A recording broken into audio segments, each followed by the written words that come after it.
Oh,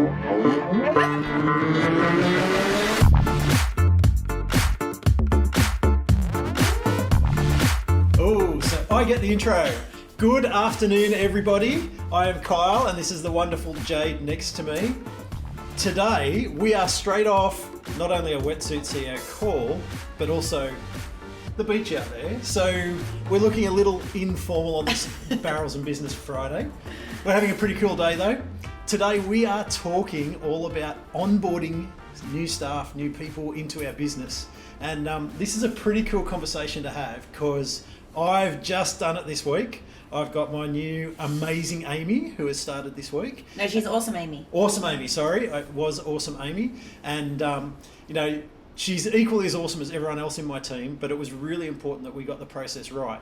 And Jade certainly helped me with that, and it's going to be a great conversation to talk about that. So, how's your day going today anyway? So far, so good. I am a little limpy. Wow. The camera probably can't see. You have got the mark Wait, from it. I do have the mark. Yes. Apparently, I looked like itsy bitsy spider going down a water pipe, Matty Barber's head, because he was like egging me into what he said was going to be a cruncher, and evidently it was a cruncher, and I looked hilarious going over the falls until we moved back up to this bank, which was way more gentle. Yes. But before we even get into stuff, how was your day? How was your afternoon yesterday? Yesterday. We had a pretty epic yesterday afternoon. So we worked really, really hard yesterday on my 6-week plan and what's coming up for me and my team.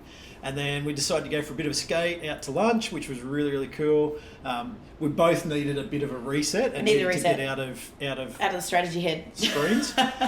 So we needed to actually move was probably the most important thing. And so we went for a bit of a skate. We enjoyed a nice lunch down at Palm Beach Surf Club. Yep, I got that right.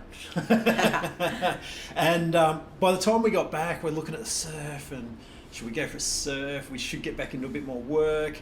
And next minute, Clayton's on the phone. Hey, ramp's yours, come on over. So I got to actually christen the ramp over at Clayton's place. That's pretty... Yeah, so Coach Clayton from Ombi, which you guys would have seen on the podcast before, who put me through my paces for the 30-day surf challenge. They ripped down the old ramp and rebuilt the ramp. Yep. And we got the call up saying it's been finished an hour ago. Don't step on this step here or that bit there because the paint's still wet. So that was super fun. I have to say it helped because it was the first time I'd dropped into the ramp. So that's right. I'd only been working in the bowl. I hadn't actually dropped in. So I actually found that really, really helped me today where I was dropping into a couple of waves that I probably wouldn't have normally, and it gave me the confidence to be able to just rock into it. And I could feel the knee. Clayton, if you're listening, I could feel the knees kissing. I was doing everything right, I swear. So that was really, really cool. I enjoyed that. It definitely helped me this morning as well because I was steep as up there this morning. Not when you went upside down. Not when I did the upside down thing. I think that's when I forgot what I think I forgot at that point in time was don't go too late and coach has taught me not to be get in the head game by other people trying to get your position and get priority by them like egging you onto something that you either shouldn't paddle for because you're never going to get it or something you're going to get killed on. I feel like Matty might have done that to me today. But when he was doing it to everyone. I think he was doing it to everyone. But with the dropping into the ramp, when he was saying like you don't walk upstairs leaning backwards, you walk upstairs leaning forward, and that knee kiss and the psychology though of leaning over the edge of the bowl.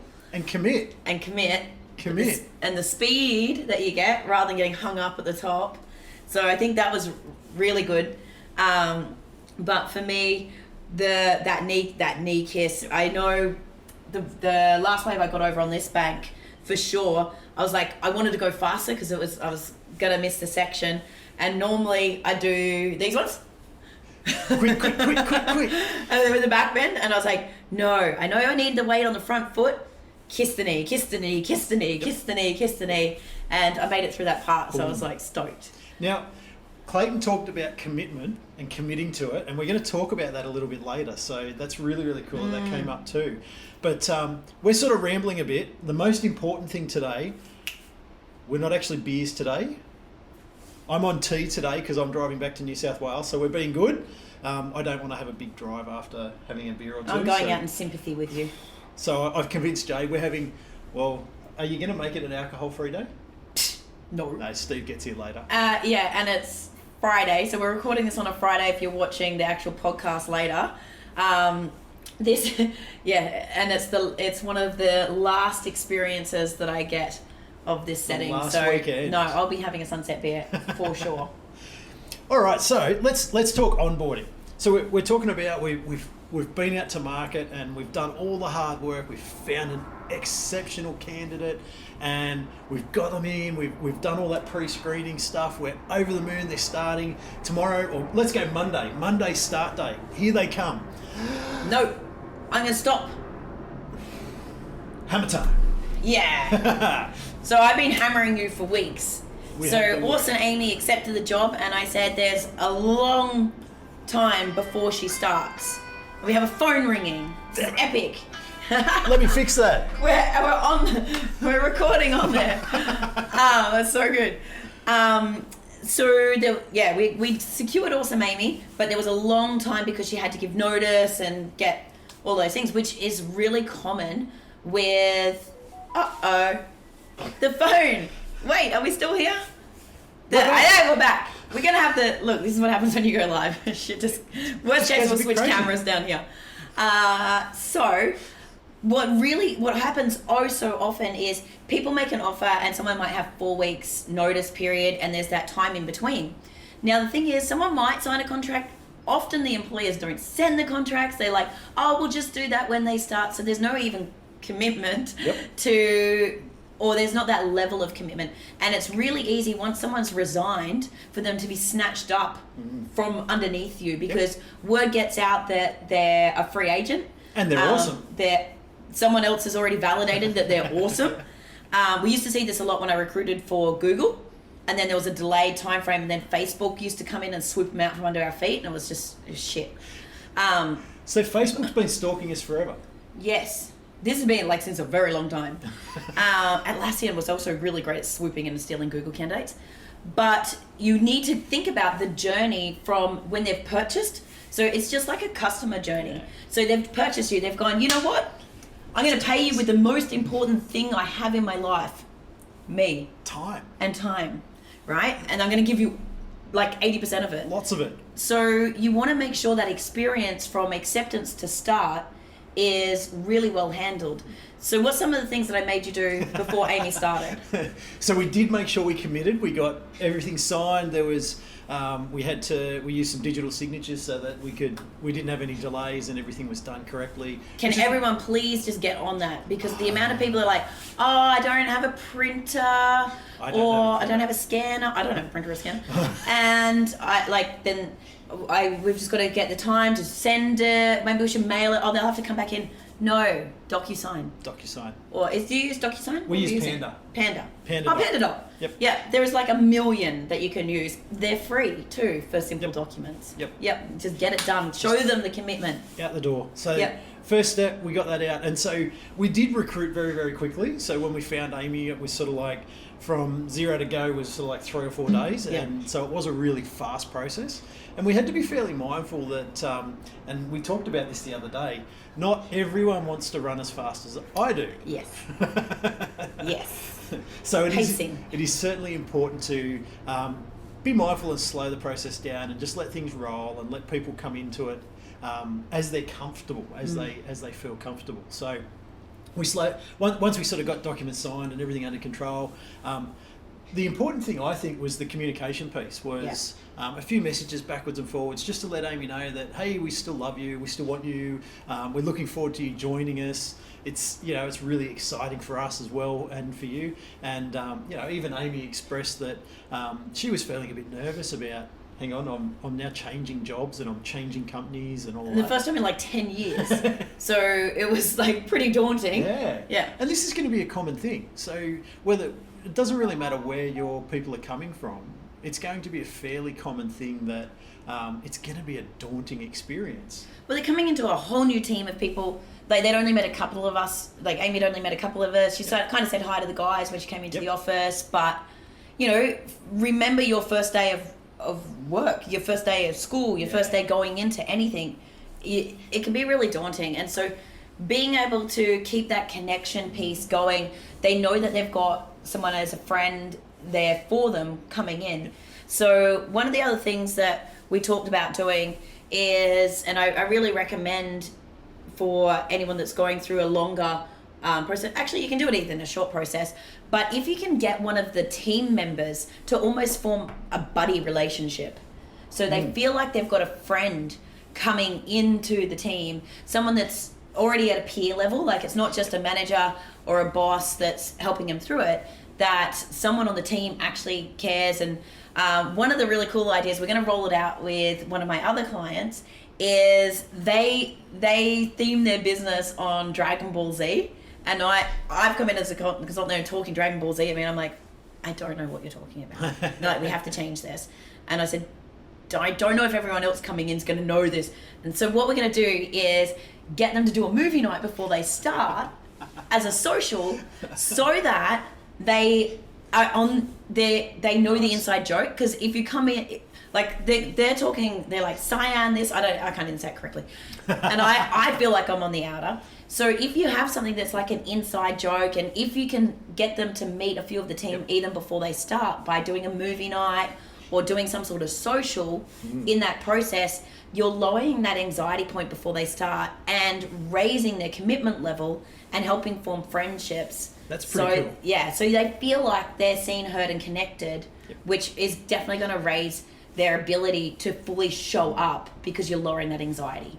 Definitely. What else did we do? When we were talking about that last night, it actually got me thinking about the whole buddy thing. And a long time ago now, my eldest two kids changed schools. And that's always a pretty big thing for kids to change schools, and it was right at the start of fourth term. So it wasn't at the start of the year. They were coming in as fresh faces, and it was really, really good. The school did a fantastic job where they'd already met the teachers, so they knew the teachers and they're quite comfortable with the teachers, the reason that we chose to go there.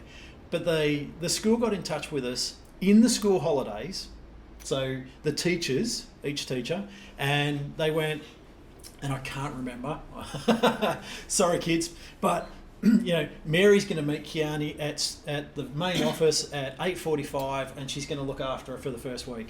And Kobe's going to be met by Johnny, and at the same spot, 8:45, they're going to take them. They'll get them into roll call. They'll get them through everything, and they're going to look after them for the whole week. And those kids were prepped for it as well, so they knew that they had to be there and pick them up. They knew that they had to take them to roll call, explain the roll call thing, get them to their classroom, explain where everything was in the school. And like we're talking like. They were, Kobe was probably 8 and Kiani was probably 10 at the time. So, quite responsible actions from school kids just to enable it. And, that really made the difference for the kids starting there, because they walked into the school, found their buddy, straight away they're comfortable. They're feeling good. Well, because think about it, when you're walking in and you're disorientated, you don't know where things are, you feel like the odd one out, like just having that someone.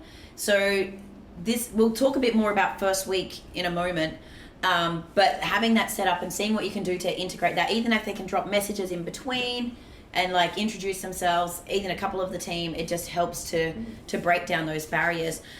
What else did we get to Amy before she started? So we organised her uniform, or at least the start of her uniform. Yes. So she, her second job when she started was to order the rest of her uniform.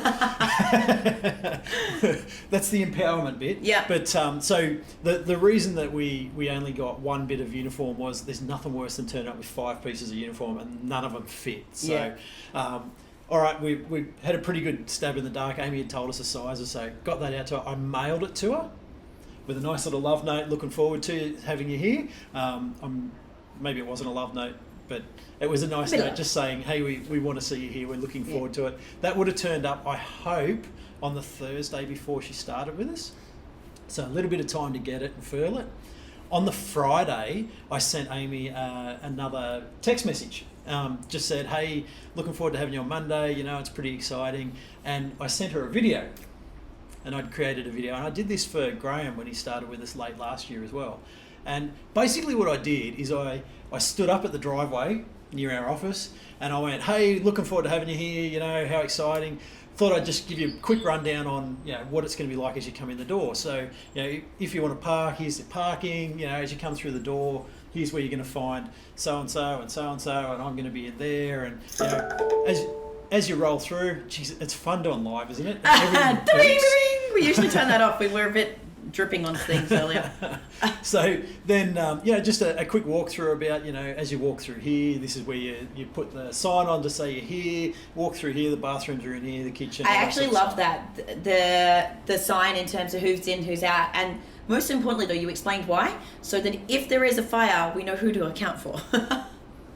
Yeah. So that was good. And this is the male bathroom, this is the female one. Make sure you choose correctly. Choose correctly. I'm like, look, choose wisely. You choose one. Oh, wisely, yeah. Yeah, take your choice, that's fine. Take your choice. So, you know, with a lady coming in, if you want to choose the male bathroom, that's fine. Totally fine. There's a lot of boys come through the place, so maybe that's... I must say, when I was in the workshop, there was a line up for the girls, so I just used the boys. The boys are pretty good. I'm a bit gender confused sometimes. Apparently I have man chip. Funnily enough, you know what? The bathrooms are exactly the same. It's bizarre. Bizarre, isn't it? The whole toilets thing works the same. It works the same. It's crazy. It's just the cleanliness sometimes. So the Friday before she started, just a quick video out, just to, you know, take away some of those things that are the unknowns and the things that I know, you know, I can remember starting in places and you never feel great about going, so where's the bathroom? Yeah.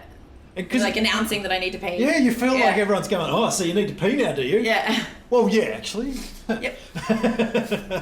And like, save the pot is there somewhere that I'm allowed to park? Am I going to park in somebody else's spot? Where's Yep. And we have some special rules around if we've got students in, then you don't park in the car park. We leave that for the students. So there's a couple of things that we can just take away the anxiety straight Which was away. actually really helpful because we had students in on Monday as well. So I thought that was great. And I think, like, especially for your audience, being like trade-based, site-based, the uniform thing, we had a really good conversation about that last night, because or anywhere that wears a uniform, really, think about it, if you turn up on your first day, like when you're at school, and you're the only one not wearing a uniform. You're the only one in sports uniform. Oh, bad. Or you're actually worse. There is the only worse. one in real clothes, the real uniform, and it's sports day. You're the only one in formal uniform on sports day. Yeah. The absolute pinnacle of oops. Yeah, that's not fun. That's not fun. And like, you automatically feel like you're the outsider, and you're a bit self-conscious, and like thinking about the anxiety, especially if you're a chick. Like, what do I wear? Like, what is the message to send? Like, am I going to get judged? Just, it takes that away. And we were talking about, like, even with steel cap boots, like if they're work supplied boots, what can you do to get those to them beforehand so that they're not coming in and have to change or go out and get them? And you feel kind of like a burden when you've got to, especially if you have to chase them up. Like, you've got to have the stuff, but then you've got to chase somebody, and the admin girl's out and the card's over there, and it's like Bunnings ran out of sizes, and it's like just... Now, more importantly, as a tradie, you've got to get your high vis, you've got to put it in the mud and wash it. So it doesn't look too so that you're it's not the equivalent of the white shoes. The white shoes. Yeah. So, you know, even as a tradie, you've got to get through that process, because, you know, like, you just feel like you're glowing. Like, Yeah. So, like, really think about the psychology behind that, guys, when you're onboarding, though. Like, you want someone to be able to show up fully, feeling confident, feeling a part of the team, feeling connected, not having to earn their place. And also, it helps the rest of the team instantly go, they're part of the team. There's not that disconnect. So looking at what can be done in advance. Also pre-onboarding. I know, I was on your ass. You were busy because we didn't have Amy. But what did you have to do on Sunday? On Sunday? Oh, geez. I had a list of things that I had to do on Sunday. So I had to organise really important things like email signatures. I went through and I got passwords set up and email accounts and just all of those things. We had a nice background created for the computer. So there was a whole heap of those little things that are welcoming, I guess, you know, that someone thought about, oh, this is my spot. This is my little place. So I am valued. I am already valued, and you're not trying to earn, like, someone's coming in going, I am enough, rather than having to prove themselves too much. or seek the validation. So a couple of things that we did there, I said, choose a password that embodies, that's a positive or is one of your values or would be relevant to her, so that she can see that there was thought put in, not welcome 1, 2, 3, 4, 5.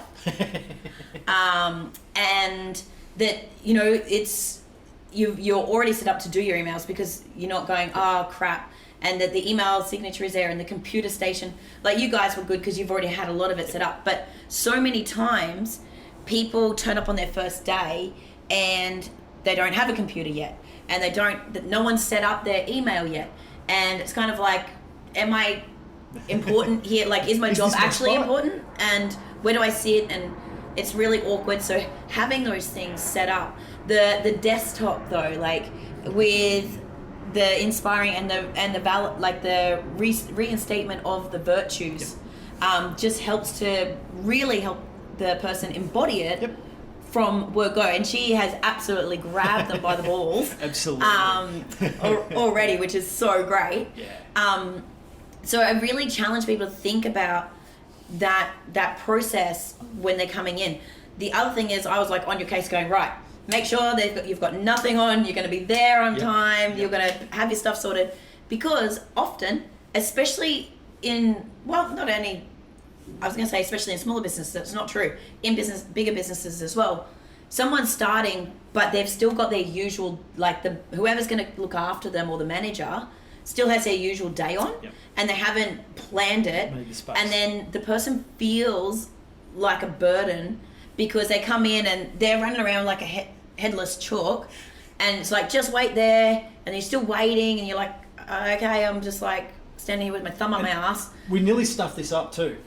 Yes. We nearly stuffed this up because it was Mother's Day, I didn't have kids with me, and so Sunday I sort of went, I can slip off. I can spend a couple of days up with Jade, get all this other stuff organised, get my 6-week plan done. Yep. And we were all planned and all done. And then Kay says to us, "But Amy starts on Monday."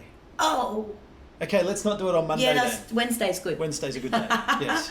And you know, it's been good because I spent 2 solid days with Amy, and we worked through, and so her role's a bit fluid at the moment as we find and refine processes that weren't working in the past, and that's a big part of what she's coming to do for us.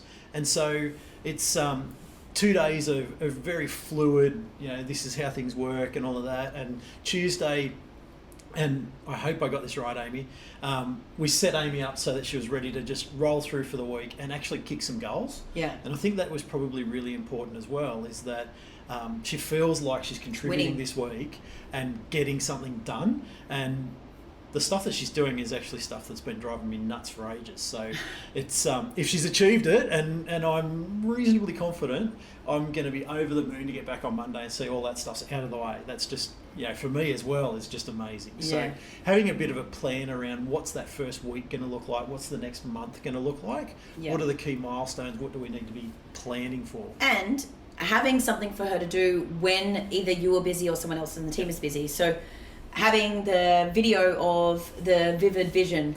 So often we like, especially if we've onboarding staff a lot, you're like, I don't want to do the virtues again. I do this all the bloody time. We've got a video of delivering the vivid vision to the team. We've got the video of the virtues, what they mean, how they would be seen as a passenger, a driver, or a thriver. And so in ClickUp, she's got like a to-do list, I suppose, where she can just go, it's like it's your onboarding manual. It's like, okay, here, so when you're not busy doing stuff and you've got some downtime, here's check this out. Here's the training video on this, here's the training video on that. You've got the training videos on how to do ClickUp. So it doesn't necessarily need someone, you don't need to be there, because she's got the stuff that she's already working in, and then she's got the stuff that needs to be done on video. That then sets her up ready for you to be back next week to go to that next stage. Now, to go back to the vivid vision thing, I actually sent that to Amy about half an hour before I thought she'd be leaving home, so that she could come in and walk in the door already owning it, already feeling it. So it was about 10 minutes worth, and so I timed it. I took a bit of a rough guess, and I went, okay, so I'm going to send it. And it was about 7:30 I sent it, and I just went, just one more vid, have a listen while you're on the way to work, you know, just a bit of who we are and what we're trying to do in the world. And she really enjoyed that. It really gave her a welcoming feel to be able to walk in the door and know what was coming and what she should be showing off. So I love that. That was really, really cool. I love that. The other thing was that the week before we prepped all the other staff about her coming in, remind them of the virtues and being human-centric and, you know, thinking about how would you want to be welcome so that everybody was ready. Yeah. And we're like, don't just run up and dump shit on her.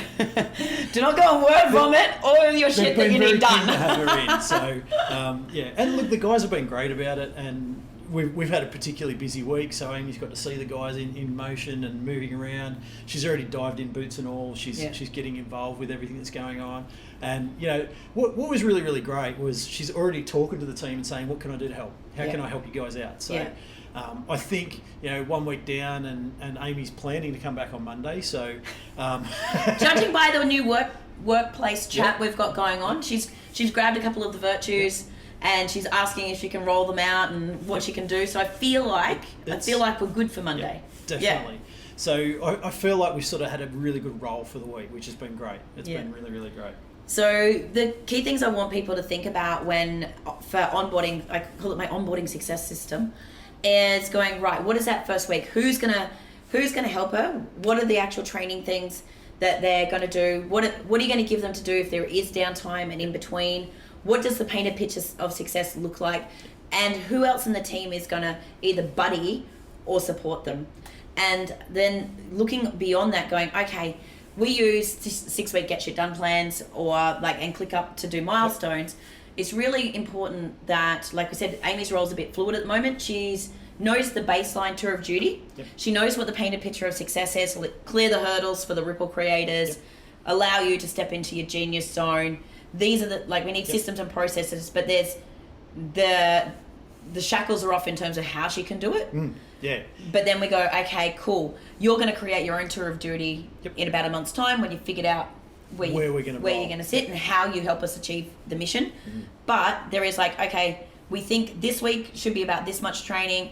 This week there's another set of training videos and looms here. And I did love her saying, actually, do you mind if I have a look if there's any other courses that would help me learn to do this bit better that I can enroll in, and then I'll add that to the schedule of what I'm learning at that time so everyone knows where I'm up to.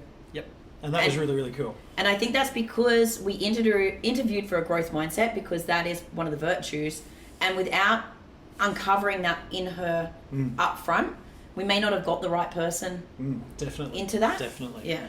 And it's been great. So she's off and racing. She's solving problems for us already. We've given her a little bit of here's where we can get support and help from, and she's just absolutely nailing it. We've had a ball already, so it's been really, really good, really good. But there is a lot of work that's got to be done up front, and I think often we probably forget that onboarding stage is actually equally as important in our culture journey as anything else. It's the most important. So yes, you can change a fuck culture afterwards, or one that had kind of changed, or maybe a change direction. Like we did a whole culture overhaul and the guys have just embraced it and they're like, yeah. But the best way to making sure that you're interviewing for the virtues and the culture, you're pre-onboarding and bringing them in and showing them that you actually walk your talk. And then the integration and the embodiment that those first weeks, that's how you build a culture, because a culture is what your staff do when you're not watching. Yes. Right? People think culture is like ping pong balls and bean bags and bright colours and relaxed clothing. That's not culture, right? Culture is what your staff do and your team do when you're not there. Yep. And to know the messages that we've been getting from Amy already, the messages we get from the team, it's that full ownership and embodiment, because they've chosen to come on it, but they can actually see they're not words on a wall. Yes. It's not a load of shit that we put up for marketing. It's this is actually how we roll. Yeah. It's just we're working it. There's still a big journey to go. It's not, I guess maybe to touch on the culture bit. We've had a bit of an overhaul and we're working really, really hard on it. And I think there's probably a bit of a perception that you throw a workshop and you spend a few days together hugging each other and sitting on the beanbags and all of that sort of stuff. Trying to feed a vegetarian some burritos. Yep. And then that's it. You know, hey, presto like magic, we've got a new culture. So maybe a conversation for another Friday, but it doesn't just end with we want to have a culture. Yeah. It's like you say, we've got to embed it into everything. It's got to, it's got to form the foundation of your decision making. Which is really important with also how we run the team meetings. And we introduced a new thing to our team huddles on Tuesday because we had Amy coming in. Yep. And often we start with either some breath work to get grounded or an attitude of gratitude or a shout out to the team for where we've seen someone embody the virtues or support or go above and beyond. But this time we did the icebreakers so that we could so that the team could get to know Amy could get to know the team, and it wasn't just based on skill set and what do you do here. It's like there was some definite insight into personalities, that's for sure. But we decided, thanks to Amy, she's like, actually, can we do this every meeting? Every Tuesday. Yep. Yeah, and like we've got one really lordy lord on the team who's not so like into the people stuff, and he didn't look like he was loving it, but I do think it helped him as well to learn with the team. To hear what Amy has and who she is, and Amy gets to hear what he still shares, and we still get to hear the story and everything else. He's just he just looks a bit uncomfortable, but I know with him specifically, he looks uncomfortable at the time because he's not a people person, but the way he applies things later is incredible. But the reason why I bring this up is if you think about team and team culture, and we know happiness is the greatest hack to productivity and profitability, and the best way to have workplace happiness is for people to feel like they are seen, heard and connected, and they're not just a job in the wheel, and that someone cares about them as a human being. So too often we get into meetings. I'm giggling a bit because we were talking about this with kids we well. were. Yeah. So I'm not giggling because I think it's silly. They're not acting up. They're seeking. They're seeking to be seen. Yep. Yeah. And we've said it. They're not seeking attention. They're actually seeking connection. Connection. Yeah. And that can actually happen in the workplace as well if someone's being a bit of a clown. Yep. But what I see people do wrong with meetings a lot of the time, especially sales meetings, it's coming as like, what's your numbers? Where you're at? And if you are not performing, you can walk out feeling like you're a shit human, and that you as a person are attacked rather than you as your performance. But you haven't really looked at the performance. And what I would love to challenge people to do is to look at what's just one thing that you could do in your meetings to bring a little bit more human into it. The human bit. Yep. Yeah, and connect to who someone is as a person, not as their job function. And it's not just about that, because then people are going to want to come along. It's really, and you mentioned sales, and so that's a really interesting one. So maybe not most. Let's say as a good salesperson, you should know that the way you're going to make sales is by being human, not by being robotic. Yeah. And it's, a really good salesperson builds a rapport where they can get someone on the phone, have a joke, talk about the kids, all that sort of stuff, and not really feel like they have to be pushing because, they're just building that relationship. You know what I do. I can talk to you about what's new in my world that I find exciting, not just here's a product, buy. But just by having that human connection. So it's really, really amazing that, and you're right, it's sales type meetings where, so how many numbers have we got? What? Yeah, the coffee's great, thanks. Yeah. Water's good. Yeah, I've actually been on holidays for 2 weeks. Bali was awesome. Yeah. What, you didn't make any calls while you were there? Your numbers are down. Shannon, make fucking calls. Yeah. Bear, start fucking chats. And actually, it's Gav too. So Gav, make fucking calls. Yeah, Gav, you got Gav, you got 200 leads we found out this morning for our brand new program. Yep. So, he better be making calls this Friday. He's got lots of calls to make. That's like Gav, the sales guy, said to us a few 6-week plans ago, I need more leads. So we actually, where we were going to focus on operations for a bit, we went, Gav wanted leads. Gav wanted Next leads. 6 weeks, we're going to launch a new program instead, and we're going to get him some leads. Yep. He is currently regretting that statement. He's not regretting it. He's under the pump though. Yeah. He's working hard, He's which not, is good. I think he's a little cautious that when we're launched every 6 weeks, we're launching a new product at the moment, and he's ending up with all of these leads that he's got to call. Excited and scared at the same time. Yeah. Yeah. Definitely. Where else were we going with that? Ooh, good question. So I'll divert a little bit. Okay, I'll drink tea. Drink tea. I think I'm better with beer. So we've sort of already spoken about how do we make it a nice, smooth, fluid process, and how do we expose or how do we bring in the virtues of the business and all that sort of stuff. I think, and we've even talked about that first week thing. You know, how do we make the first week work? I think, and this is probably something that really, really holds back a lot of businesses, is the fear of recruitment and the fear of onboarding. And probably more importantly, oh fuck, this is the wrong person. Yeah.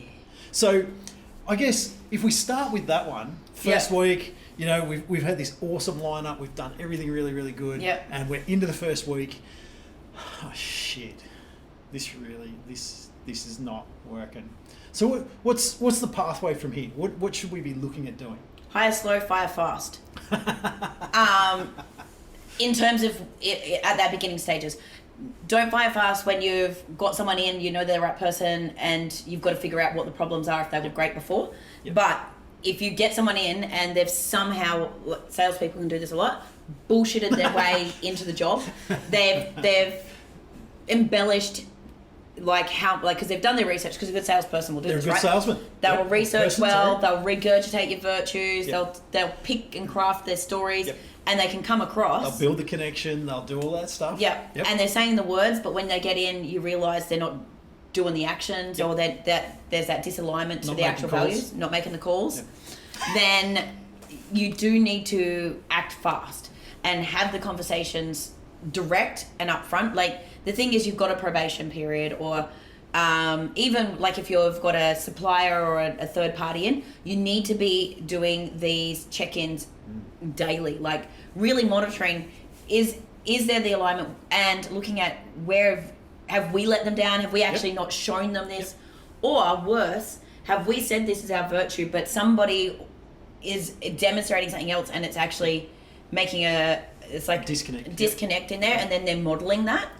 And they might be trying to fit in and be cool. So you need to try and you need to really look back at least every couple of days and go, what's working, what's not working, and extreme ownership. Whose fault is it?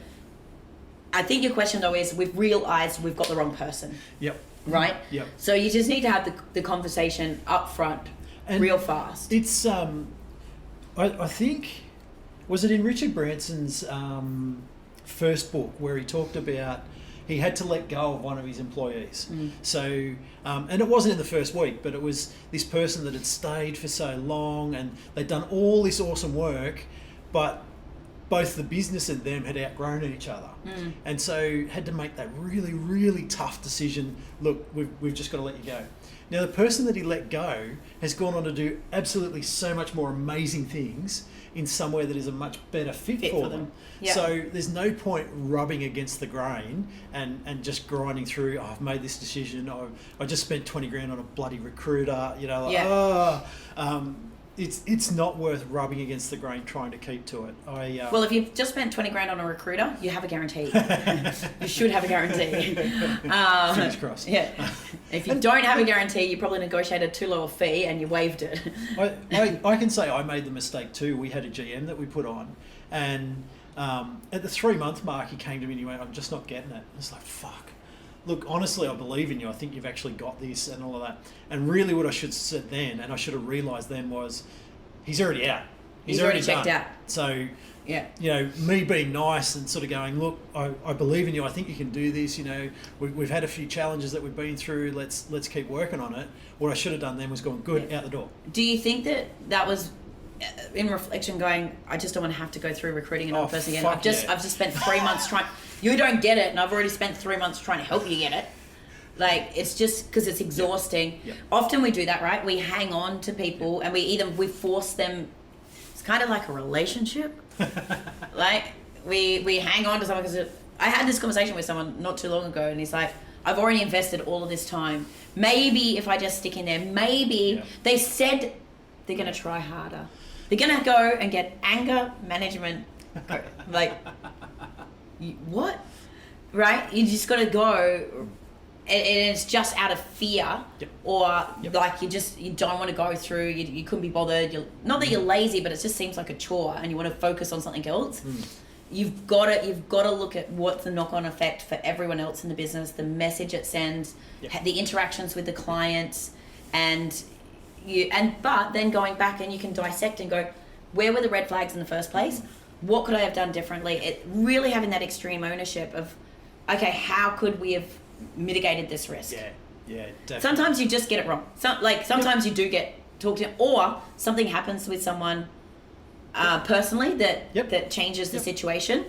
And look, we've had people that have left the business because of personal things, and you know, it's, I guess as a business owner, you have to congratulate them and send them well wishes, and that's that's certainly one of the virtues that or one of the core beliefs that we should have as a business owner is that whether people come to us for a long time or a short time, no matter how they transition out of the business, we should send them with well wishes. You know, we shouldn't be trying to hang on really, really tight. And, you know, like you said, I've invested all this time in this person. Now they're going on to someone else, and, you know, that they're taking this from me and all that sort of stuff. You know, as I always talk about apprentices and trainees and that sort of stuff. And to me, it's a responsibility to train people. You know, to build people, and whether they're apprentices, you know, if you've got a demand for tradies, you have a responsibility to be training them.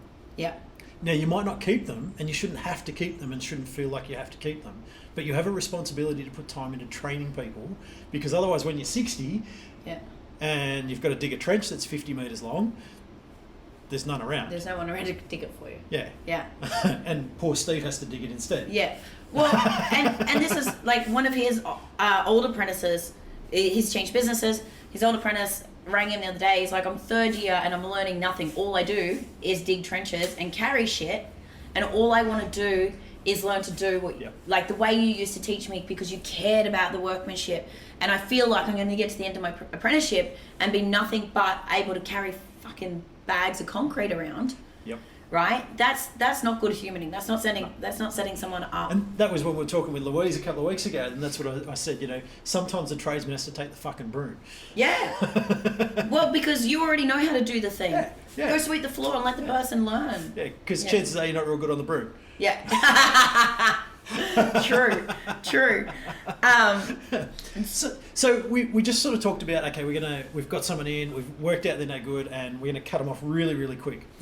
So as a business owner, maybe we should talk about the fear of people moving away from us, and probably even the fear of people coming to us, and what that means and how we can deal with that. I'm going to go with the fear of them leaving us first. So this is why I love Tours of Duty, and we reference this from the amazing guys that are the co-founders of LinkedIn. And it's their methodology. We're going live there now, aren't we? We are going live there now. Hey, LinkedIners! I can't see chat, so we're using his phone to record, so we cannot see any chat right now. So sorry, we'll get back in. We'll get back in. Hopefully, if the team's on, they might be able to do some stuff for us too. But the Alliance framework and the Tours of Duty, and really going, do you know what? If we get someone that operates at 100% of their effort and their energy for the time that we've got them, even if you have them for a year, right? Say you get someone working in flow, the best of their ability, giving it everything they've got for a year, it's way better than having someone for 10 years operating at 20%. Definitely. Right? Definitely. So and undermining a culture, or just they're not growing, you're not serving them either. So really looking at, okay, what can be this tour, and how long should it be, and where do they go from there? So succession planning, looking at how you can see, everyone wants to grow, like it's part of the 6 human needs. They want to contribute and they want to grow. So you can't, it is not the industrial age where you're going to get someone forever sitting there time punching a card. There, do you know what I mean? And that's not what this is about. So understanding how you can help them grow, how you can add different things into their role, looking at their skill set, even rotating them into other parts of the team, so that they may then fill another gap for you rather than having to leave completely. They may grow into a whole nother position that you never would have thought, because you've put them in a box and not seen what they can do and being able to move them on. But happy employees are the best referral people you can get, because often they know other people like them. And the other thing is, happy employees want to hand over their job really well. So they will create the looms for you. So they'll, if anyone hasn't heard us talk of Loom before, you can do it with other things, but it's like a screen recording software.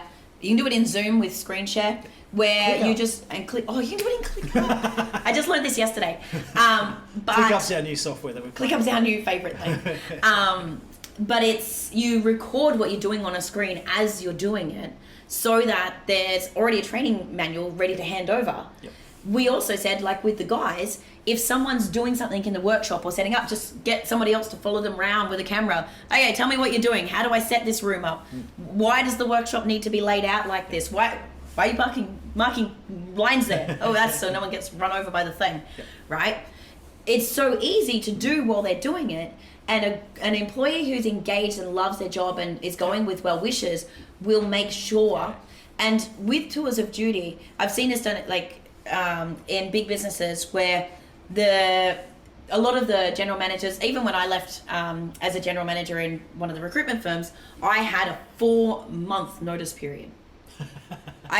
4 months from when I handed in my resignation before I could go, so that I had to recruit my own person, so I knew who it was, and I had to train them up, teach them all the stuff, and make sure all the systems were in place. And I couldn't be like, not my problem, see you. Woo-hoo. Right? I had to be in that process, and we ideally wanted to do a handover. Unfortunately, the person couldn't start on time, and we had, but there is opportunity, if you can do that, to do, you actually have the person leaving and the person starting. You can imagine the seamlessness of that. That would be amazing, right? But we've done that a few times in the past. And the thing is, often they're going, especially if they're a technical person or a trade person, they're going back into your industry. So you want them going back out there speaking nothing but positives. They may be going to somewhere else where they can refer business and become a partner for you. So it's really looking at how can you support them in their career, not just with you, but in general, and just all around good humaning them, right? Because like at the end of the day, it will come back. That positive vibe, that positive energy will come back to us, even if you won't even know where it's come from. It'll be a random recommendation that they make. It'll be they told a mate and a friend of a friend found out, and all of a sudden, and like for a lot of businesses, that could be $100,000 or $200,000 project that comes just because someone made a good comment. I think last week we were talking about it doesn't matter how good a job you do, someone might tell one or two people around them, but if you do a bad job, every fucking person hears about it. Everyone. Well, I have this memory. I had to let someone go. It was the GFC, and they weren't really performing. I'd groomed them. They got moved. Unfortunately, people knew if they got moved to the desk in front of Jade's, there's one stop next. Like you either perform or you don't. And it was a bit unfortunate. And I thought he was going to, I tried to do it as nice as possible. He actually hugged me as he was leaving. And I was like, oh, that's cute. Nice. And I didn't see him for about 8 years. And one night I was in the casino in Sydney, and I hear someone scream "green leader" across, because that's what they used to call me, across the casino. And I'm like, okay, I'm a little scared right now. And he just comes running up and launches on me. It's like 3:00 in the morning. And he's like, I'm like, oh, and at that moment going, oh my God, I fired this guy, shit, fuck. And he's like, I just want to say thank you so much for being so hard on me and for pushing me. He goes, I've run my own business for the last 5 years. He started his own recruitment consulting firm. Can't and had been doing it. And at the time we were like, this kid's never gonna get it. I was like, it's not your gig, man. But he took all of it on board, and he was like, if I just go and do the things, he didn't want to do the things while he was a bit young, didn't want to do the things, make the fucking calls, make the calls. Yep. But then went, actually, GFC, can't get a job, need to get this stuff sorted myself. Yep. Applied all of it. Finally heard the words. Finally heard the words. Yeah. And it all works. And that's the lessons that we give, is that, it might not necessarily be right now. And this is where I go back to the training bit, actually training people for our industries and having a bigger picture view of everything that's going on around us. It's not just about me.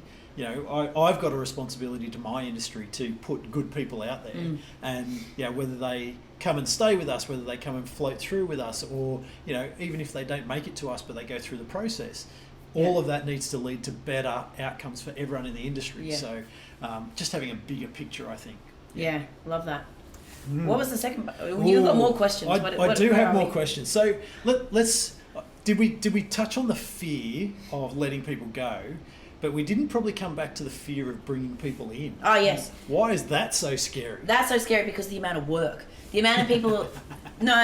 this is what I hear all the time. I can't scale because I can't do anything... I've got no more hours in the day to do myself. Okay, hire someone. I've got no time to train anyone. That's right. I'll just hire someone that can already do it. Yep. No one knows your virtues. No one knows your customers. Yep. Let's pause for a sec. I said I was going to be a little controversial today. So, hire for attitude, not for skills. Yes. It's your attitude, not your aptitude, that determines your altitude. Ooh. Bit of zig. Ooh, excellent. Zig Ziglar right there. So I'm going to be a little controversial and go, I call BS on it a little bit, and you need both. Yes. Well, depending on the role. So we actually had this conversation on one of the coaching calls the other day, and Mark came up because Mark's our technical culture dude. Don't hire someone that's got a good attitude who wants to learn how to build a CRM system and learn how to do landing pages and learn how to run mails. Yep. Don't do that, no.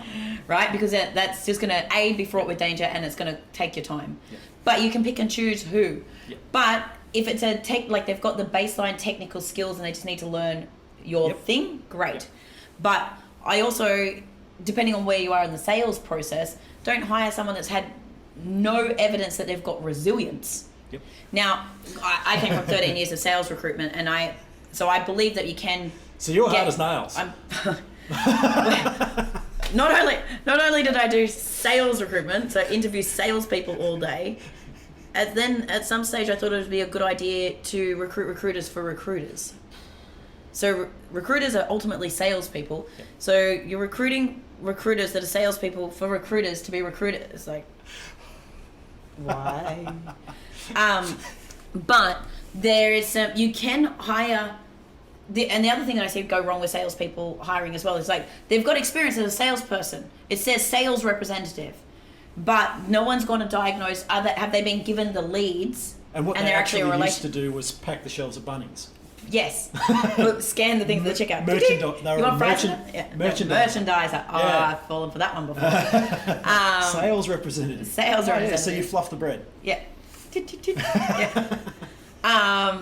Funny story. I had a sister-in-law who was gluten intolerant, like a full celiac, that sold bread for Tip Top. That's a cool one. That was I a good one. that. Oh, actually, I had a friend that was one of the best wine agents. Never drank wasn't a reformed alcoholic or anything. Never drank in his whole life ever. Nice. I'm like, anyway, squirreled. That one's tough. But really diagnosing what they actually did, not just the job title. Yep. Because someone who's done sales and been handed warm leads that somebody else had already closed is very, very different to picking up the phone and making calls. And you can hire people that have never done it before, but you've got to look at the resilience factor. Yep. So you've got to look at what else they have done to demonstrate that they have the personality traits to be able to do that. But ultimately, you want to test that they've done something similar in terms of what their functions are to make sure that they've got the capabilities. You don't want to be, especially if you're paying big bucks, you don't pay to train. No. Caveat on that though, like I said, if they've demonstrated they've done something similar and it can be trained over, and if you're training people, if you're letting people go with love and they've already made their own training manual of how to hand over the role, not just here's the list of stuff that you do, this is how I do it. Here's the phone numbers to call. Yeah, not that. Here is how to put it in Pipedrive specifically and move it along the process. Yep.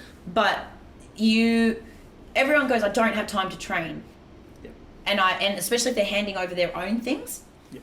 record it as you do it. You don't have to then sit there, or just have them We shadow did talk you. about this one a few weeks ago. Yeah. Earlier on. I think maybe our first one that we talked about. That One thing. Start recording everything. Start documenting everything. Yeah. So I know I was trying to be a little controversial there. So there's all the memes around and the photos and, you know, don't hire for skills, hire for attitude and all that sort of stuff. You can have someone with the best attitude in the world and they'll still be fucking hopeless. So make sure that you actually hire for both. Get both in there. And it might be that deciding factor. It might be that they're not quite the perfect candidate from a skills perspective, but you know that they're going to jump in and go for it, and you can train them into the best person. Yeah. The other thing there is making sure you don't just hire someone because they've got a great attitude or great skill set into the wrong role.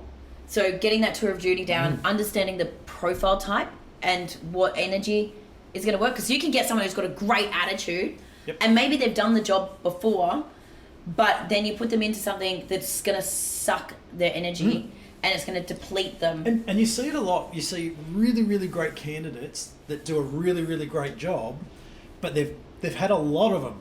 Yeah. And it's a good indicator that maybe they're focused in that wrong spot. You know, it's every 12 months or every 2 years they're turning over, and they haven't actually worked out that that's not their best use, and that they need to grow into something else. Yeah. Or maybe they're even a bit too scared to. Yeah. That can be a big thing as well. Yeah. But also they might be getting hired because they can, and then they get, like, they're really good at it and they get bored, and there's not that what we were looking at before in terms of the growth and and where else they could go, and maybe they could rotate into another team for the challenge, and then they come in and they like nail it, and then they're like, I'm bored now. I'm bored. What's next? Yeah. Yep. So looking at how those super performers, what else you can do to keep them engaged.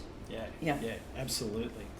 Ooh, so we were talking about something there before I distracted you and went, I call BS on that. So probably the fear of hiring people in, and we were talking about that, and it's definitely a time thing. It's definitely, you've got to make time to bring people in and bring it.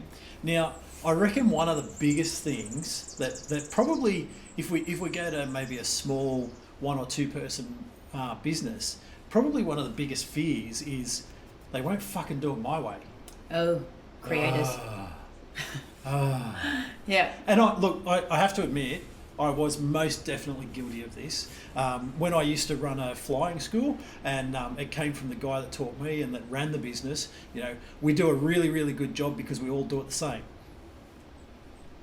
I know a lot better now.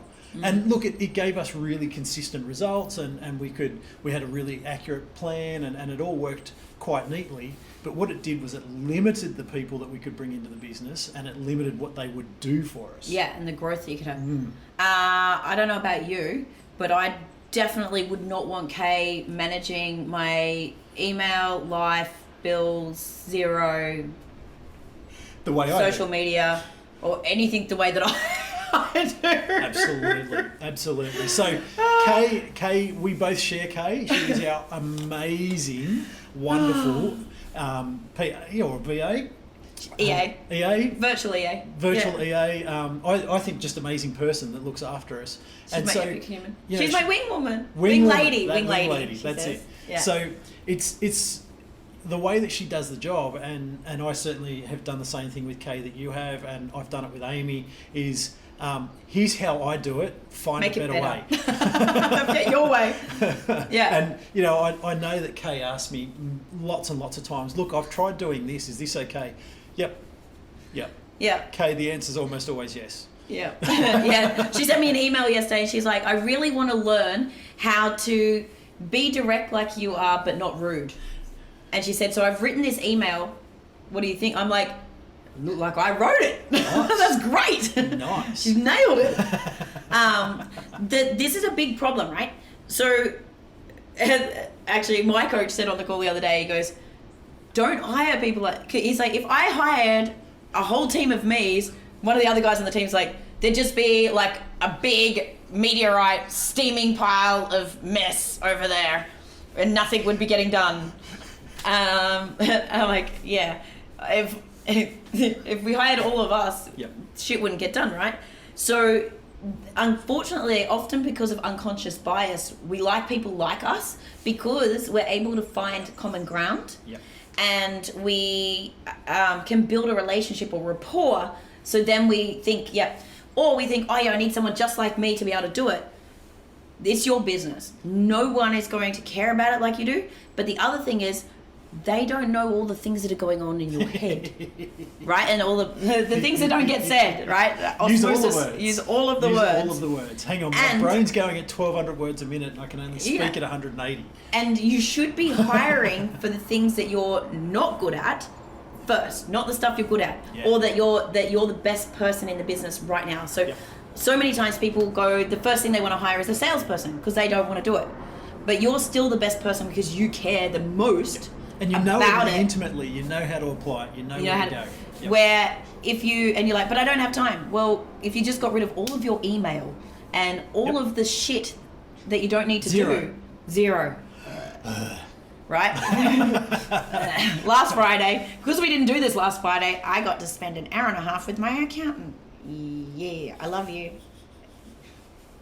But do you know what I mean? Like, we should be looking at what's the things that aren't our highest best use that we can get rid of first, and that will take away the fear, because you're not going, I'm trying to hire an $80,000 salesperson, and if I get it wrong, my sales tank, and the business... Then the business is done. Yep. Right? Going, okay, what can I do to hire a $10, $15 an hour VA that can actually take, like, Kay takes 20 hours of your work away.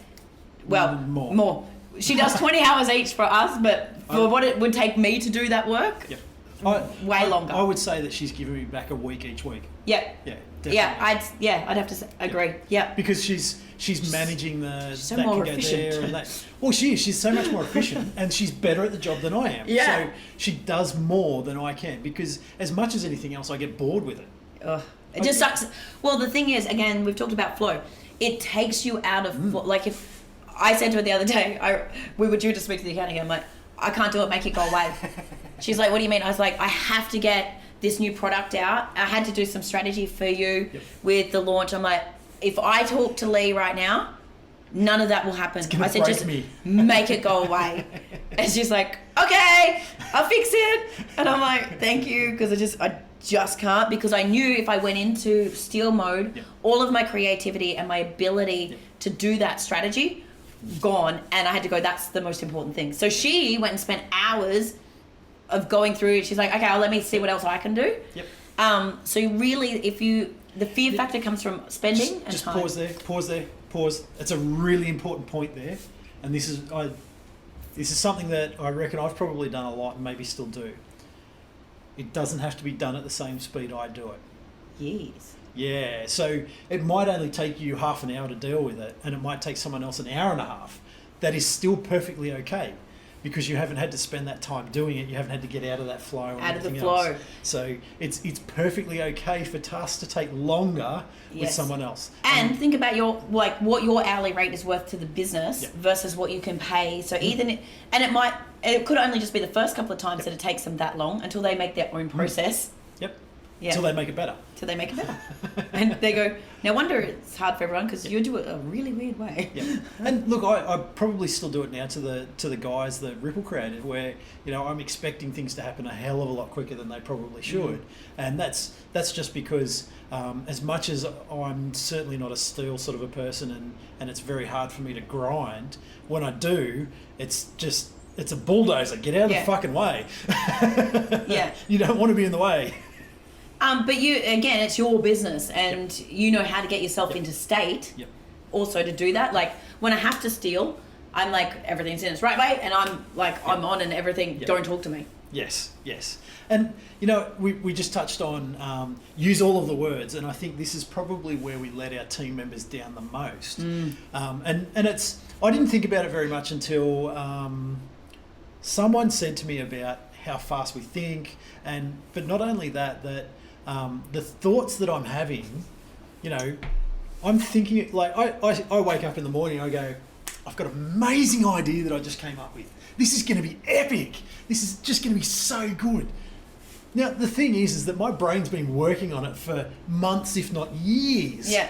So then I go and have a conversation with someone, and my brain's going like this. And you already know all the dots. And I've already joined all the dots, and I've done and all the context. things, and I know everything. And, but I've only just had this idea, why isn't everyone understanding me?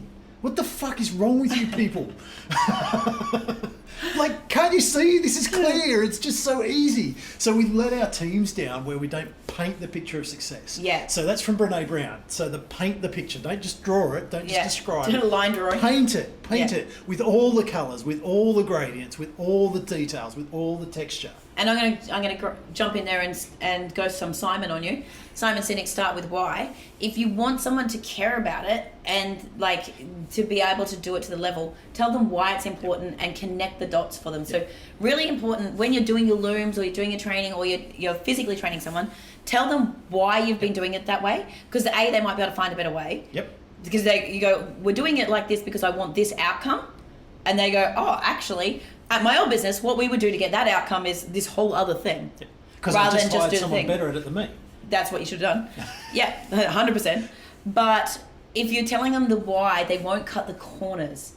And if you're demonstrating, like, especially the value alignment or whatever, but if you're like, this is why we do it like this, because of safety. Yep. Because last time we didn't do that, somebody did this. Or we encourage all of the students to use a keep cup because our value is to be Planet Plus. Planet Plus. Yep. So we would love to, here is a keep cup for your first day. No, Amy turned up with an awesome unicorn cup. Charlotte is not impressed. Oh. Like overly impressed and not impressed. And not all at once. So Amy's going to have to find another one. Yeah, we need another unicorn cup for Charlotte because she was like, I want the cup. I want the cup. The cup. Nice. Yeah. Nice. And it's good that we can bring a bit of flair and that was something that Amy said, was that she can come and be herself. Yeah. Like she's quite amazed that and she's come from a government job, so she's amazed that she can have a photo up, she can have her own coffee cup and express herself. She can have her unicorn. Yeah. She wasn't allowed to have anything on a workstation before, was she? And we said do whatever you want to this area, make it your own. and that was her task for this week, and one of the things that she had on. So it's going to be pretty cool to see what she's done without me over there, without me hovering and all of that, to see what she's done with that front area there and what she came I think this is another important piece, right? Often, even if the people have like the desks and that, letting someone have their personality so that they can feel like they get to be themselves rather than this is your desk, this is how it's set up, this is like, and different people work different flow, giving them wherever you can, that little bit of freedom to show their personality and to set it up to be the most comfortable they can be is hugely important. Like even, like I let Kate pick her, I'm like, this is your job, this is what you do, what's the title that you want to have? How do you want to sign off your signature? And she sent me back, Jade's wing lady, because she likes lady better than woman, and it's got a fairy after it because she's my little angel. And that's cool. Do you know what I mean? So and now she loves to embody that. Yep. Nice. So wherever you can, kind of helping people to be the expression of themselves, because that is the ultimate purpose of us in life, right? To self-expression is the ultimate. Level. For us, it was one of our virtues was be awesome and be your own awesome. So bring your own stuff, be yourself, be your best self. Understand that you've still got to do the things you've got to do. But certainly be your own awesome in all of that. So that's it. All right. So we've talked heaps. Yes. We've talked lots and lots. So what's three things? What's three things that everyone should remember for us? Yep. So assuming they've listened to everything about making sure they hire the right person first, right? We've made the offer. We've got the awesome person. So the three things is really thinking about your from offer to start date process. How do you keep them, like your customer, how do you keep them on the journey and start making them feel like they are a part of the team? Then the first day experience is the make or break. One thing I didn't touch on is that in the first 70% of people in the first 90 days are looking for a new job. And it's it's the first 30 days is like the most opportunity for someone to come and swoop them out from underneath you. So you really want to make sure that they feel like they made the right choice and that they are a part of the family. So I'd say first is think about the process between and what you can do to make that more seamless and inclusive. Then the first day, how do you make sure that they know that they're a valued part of the team, you're walking your talk, and you've really thought about how you're embedding your culture? And then the third thing would be loom everything, record everything now. Just, if you just did one, like even now when you're starting a business, if you just did one a week, one process a week. And I said an hour a week. Spend an hour a week just hour tidying that stuff up. As you do it, take the time. Slow down, Tiger. It's okay. Slow down, because it will make you go a lot faster in the future. And if it's not your role that you're replacing, it's somebody else's. Get that person doing it. Definitely. Yeah, I like it. So, I'm Kyle. I was just here to take up space. This is the wonderful Jade, who's talking all about and keeping me on track. I hope you all found this really, really valuable, because I have in the last couple of weeks. You've got the very, very distilled version. Go with it. It will make a big difference. And as Jade said, also go back to the other stuff that we spoke about, hiring the right person. I'm going to organise my trip home. It's really, really hot sitting here at the moment, so I think you were hoping to get a wave before you left. I just saw the reef break. I reckon we should go and get a wave and cool off a bit, and then I'll head home. Awesome. Thank you. Thanks, guys. Hey there, barrel chasing business owners. Thank you so much for tuning into this episode of the show. What I would love for you to do, if you feel like you got any value or entertainment out of this episode at all, is to leave us a 5-star review and comment below, so that we can share the message and impact as many business owners like you as possible. Thanks.